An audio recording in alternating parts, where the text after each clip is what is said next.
Hello दोस्तों, स्वागत है आपका हमारे YouTube channel M Lucky Pandey में।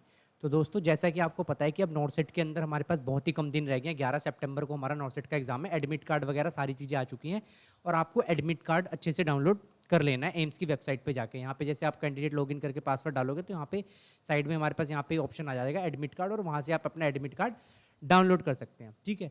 अब नॉर्सेट से पहले ना सबसे ज़्यादा बच्चों के मन में एक डाउट आ रहा था कि सर कितने क्वेश्चंस करने पे, मतलब कितने क्वेश्चंस करने पे हमारे जो है हमारा नॉर्सेट के अंदर सिलेक्शन हो जाएगा, मतलब एम्स के अंदर हमें सीट मिल जाएगी कितने क्वेश्चंस करने पे, या कितने रैंक पे हमें जो है कौन सा एम्स मिल सकता है इस चीज़ के लिए। तो ठीक है, तो सबसे पहले मैं आपको इसके अंदर दो तीन चीज़ें क्लैरिफाई कर देता हूँ। ये जो डाउट आ रहा था स्टूडेंट्स का, सबसे पहला जो डाउट ये आ रहा है उसके अंदर सबसे पहले चीज़ कि ये सबसे पहले मोस्ट प्रोबेबली जो फर्स्ट ये इस चीज़ पे डिपेंड करेगा कि जो हमारा एग्ज़ाम होता है ना वो किस तरीके से बनाया गया है। मतलब क्या एग्जाम टफ आता है थोड़ा सा, जिसे बोला जाता है कि एग्जाम टफ आता है, या एग्जाम इजी आ जाता है, या मीडियम आता है। ठीक है, तो अगर एग्जाम टफ आएगा तो ऑटोमेटिकली जो हमारी कट ऑफ्स होगी वो क्या हो जाएगी, गिर जाएगी थोड़ी सी, मतलब कम कट ऑफ से भी बच्चों का सिलेक्शन ज़्यादा होगा। ठीक है, और अगर पेपर इजी आएगा तो फिर कट ऑफ्स बढ़ जाएगी हमारी। तो सबसे पहले तो इस चीज़ पे डिपेंड करेगा कि कट ऑफ कितना रहने वाला है हमारा क्वालिफिकेशन के लिए। ठीक है, और जैसा कि आपको पता है कि इसके अंदर परसेंटाइल सिस्टम है। दूसरी चीज़ क्या है कि परसेंटाइल सिस्टम है।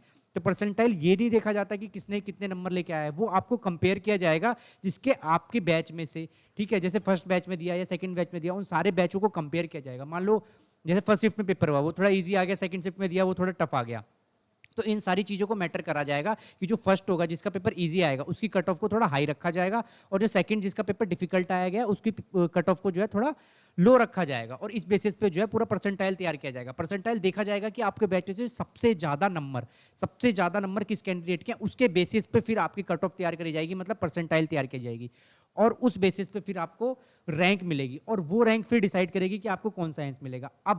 अब आपको ये चीज क्लैरिफिकेशन चाहिए कि कौन सा एम्स मिल सकता है, तो ये तो डेफिनेटली जब रिजल्ट आ जाएगा हम उसके बाद ही बहुत अच्छे से इसके ऊपर डिस्कस कर सकते हैं कि क्या आ जाएगा। लेकिन अगर हम पेपर देने जा रहे हैं तो हमें थोड़ा सा तो अंदाजा होना चाहिए ना कि हमें कितने क्वेश्चन करके आना है।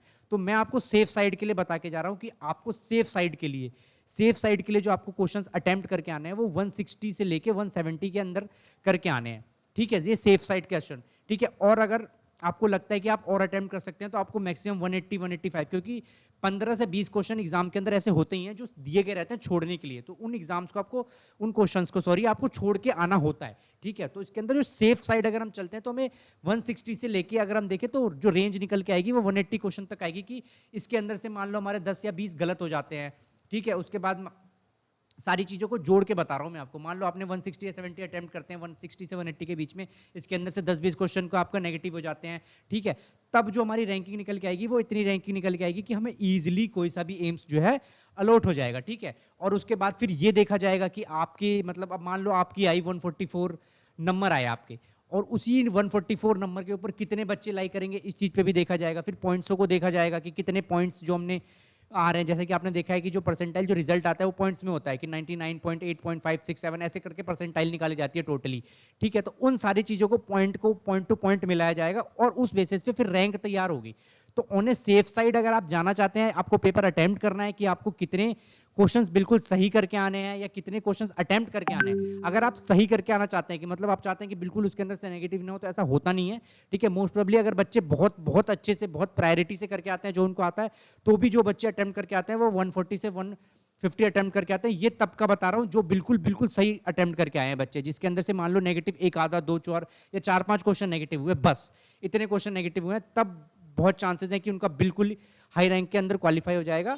ठीक है, ये चीज मैं आपको इसके अंदर बताना चाह रहा हूं। और अगर आप देखोगे इसके अंदर क्या है कि जो मैंने सेफ साइड बताई कि क्या है कि 160 से लेके 180 तक, इसके अंदर आपके 10 से 20 क्वेश्चन अगर नेगेटिव भी होते हैं तो भी आपकी रैंक जो निकल के आएगी वो इतनी अच्छी रैंक निकल के आ जाएगी कि आपका जो है नॉर्सेट के अंदर सिलेक्शन आ जाएगा। तो मतलब टारगेट अगर हम देखते हैं हमें कितना रखना है, तो 160 से 180 के बीच में क्वेश्चन को अटेम्प्ट करने का टारगेट हमें रखना है। ठीक है, और जबरदस्ती नहीं करनी है, ये जबरदस्ती नहीं करनी है कि मेरे को आता नहीं है मैं फिर भी 180 अटेम्प्ट करूँ, नहीं आता है कोई बात नहीं, आप 140 करो, 150 करो, 130 करो, जितना आता है आपको मोस्ट प्रोबेबली उतना अटेम्प्ट करना है। क्योंकि ऑब्वियसली हमें ये चीज तब नहीं पता चलेगी कि पेपर टफ आया कि पेपर इजी आया, जब हम पेपर करके बाहर निकलेंगे तब हमें एक्चुअल में पता चलता है कि पेपर हमारा इजी आया था कि पेपर हमें टफ आया था। तो ये सारी चीजें तब पता चलेंगी और उस बेसिस पे फिर कट ऑफ्स तैयार होती हैं कि ठीक है इस बेसिस पे।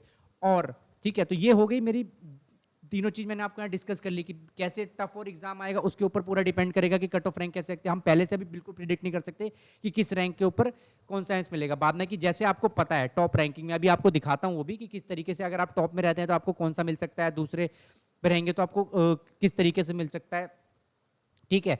और उसी तरीके से यहाँ पे परसेंटाइल निकल के आती है, वो भी तब निकलेगी जब पेपर आपका, मतलब परसेंटाइल कैसे निकलेगी, तो परसेंटाइल के अंदर कंपैरिजन किया जाएगा, जिसके हाईएस्ट मार्क्स होंगे उसके साथ कंपैरिजन करके परसेंटाइल निकाली जाती है, ठीक है। ये चीज हो जाएगी। और सेफ साइड का जो मार्क्स है मैंने आपको बता दिया कि हम पेपर देने जा रहे हैं तो सेफ साइड हम कितना सोच के जाएं कि हमें कितने तक अटेम्प्ट करने हैं, कितने तक क्वेश्चन देखने हैं अच्छे से, तो वो 160 से 180 के बीच में रेंज लाई करेगी। इतने आपको बिल्कुल देखने हैं और कोशिश बिल्कुल करनी है। हाँ, अगर नहीं आता है, बिल्कुल आपको कंफर्म है कि मेरे को नहीं आता है, तो जबरदस्ती नहीं करनी है। मैं आपको बार बार कह रहा हूँ, क्वेश्चंस के साथ जबरदस्ती नहीं करनी, जितना आता है हमें उतना ही अटेम्प्ट करके आना है, क्योंकि जितना सही होंगे और जितना मैक्सिमम हमारे सही होंगे ना, उतनी हमारी रैंक बढ़ेगी, ठीक है। तो इन सारी चीज़ों को बिल्कुल ध्यान रखना है आपको, ठीक है।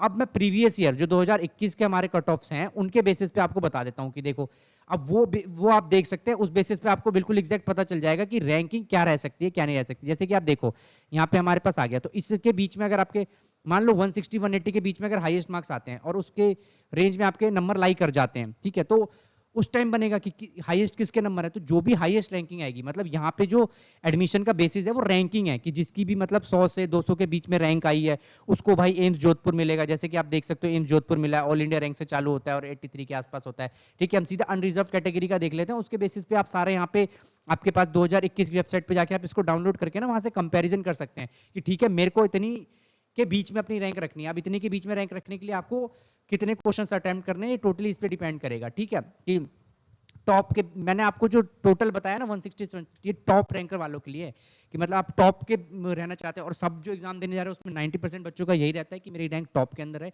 इसलिए बता रहा हूँ आपको कि अगर मान लो 160 से 180 आप अटेम्प्ट करते हैं, उसके अंदर 20 गलत भी होते हैं, तो भी हमारी जो नंबर आ जाएंगे वो 140 के बीच में राय करेंगे, 130 के बीच में राय करेंगे।